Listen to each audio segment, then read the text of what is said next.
Donc là, on est là depuis le mois d'août dernier. Donc c'est un gros changement pour nous parce que on était dans le centre du village. Ce qu'il y a de bien aussi, c'est qu'on a trouvé une façon de construire qui correspondait à ce qu'on faisait. C'est du bois, c'est des matériaux naturels. On a essayé d'éviter au plus possible tout ce qui était chimique, etc.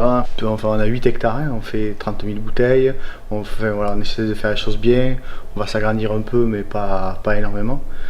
Alors je suis allé travailler pour des chambres d'agriculture, des syndicats agricoles, et là je dis que j'ai fait des mauvaises rencontres. J'ai rencontré des vignerons notamment qui ont commencé à passer de cave coopérative à cave particulière. Donc je les aidais à monter leur projet, et là ça donne des idées. Là vraiment on met les mains dans ce qu'on fait, dans la terre, dans les raisins, dans le vin, voilà. Après on rencontre des gens qui viennent du Brésil, et ça c'est super. Le Carignan, c'est vraiment le cépage emblématique de Languedoc. C'est pour ça que nous, on a 8 hectares et on a 5 hectares de Carignan et de Cinsault. Et c'est des vignes qui ont une cinquantaine d'années. Et c'est des vignes qui produisent encore, il n'y a pas trop de manquants, voilà, elles sont bien adaptées au climat, au sol, tout est cohérent. La première année où on a vendangé à la main, là, dans cette vigne, là, on va y aller. C'est des vieux Cinsault, ils n'arrêtaient pas de passer les voitures au ralenti, quoi. Ils se demandaient ce qu'on faisait, quoi. Aussi nombreux dans la vigne.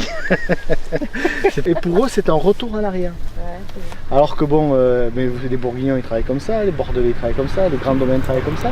Et donc nous, ça paraît de Grands Domaines, nous on veut utiliser les techniques qu'utilisent les gens qui veulent faire des bons vins, quoi.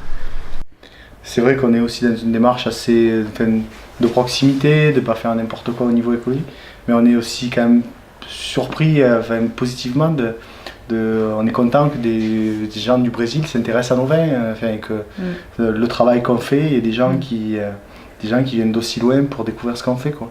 Et ça nous touche dans notre travail de tous les jours, quoi. On ne se lève pas tous les matins, c'est un travail qui est quand même assez dur, on y met quand même tout ce qu'on a dans les tripes pour arriver à le faire.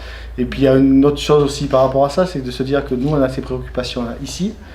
Au Brésil, ils s'intéressent aussi à des démarches de ce style-là, d'avoir des bons produits qui sont faits localement, de façon artisanale, et que petit à petit on gagne des parts pas des parts de marché, mais des parts de terrain sur une industrie qui voudrait tout contrôler, tout manipuler, de ce qu'on boit, ce qu'on mange et ce qu'on vit.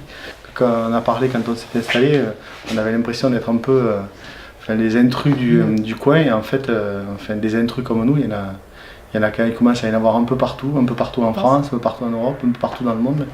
Et ça nous plaît de savoir que ça se passe comme ça, quoi. Voilà.